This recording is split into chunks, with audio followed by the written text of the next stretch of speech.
Welcome to Pindar Poetry. We hope you learned something new. You start by creating a Google Cloud project and enabling the text-to-speech API. Once done, enable billing so calls succeed. Next, create a service account, assign the text-to-speech admin role, and download the JSON key to a secure path. Install the Google Cloud SDK and the language client for your runtime, then set the Google Application Credentials environment variable to that JSON path. This authenticates API calls. After that, run a quick synthesize request to confirm connectivity and credentials. Once authenticated, you configure the voice and the request body. Pick a language code and a specific voice name to match your listener, and set gender if needed. Choose audio encoding, MP3 for web, linear 16 for raw audio, and set sample rate hertz to match playback hardware. Use SSML to control prosody, breaks, and emphasis.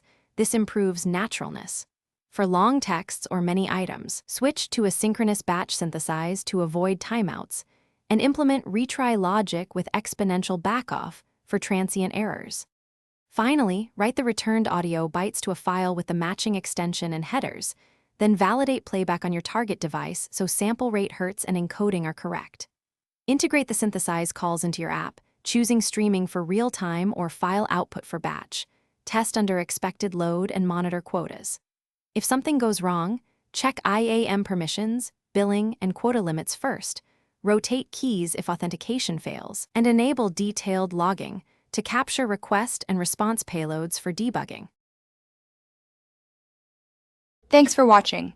Consider subscribing if we helped you.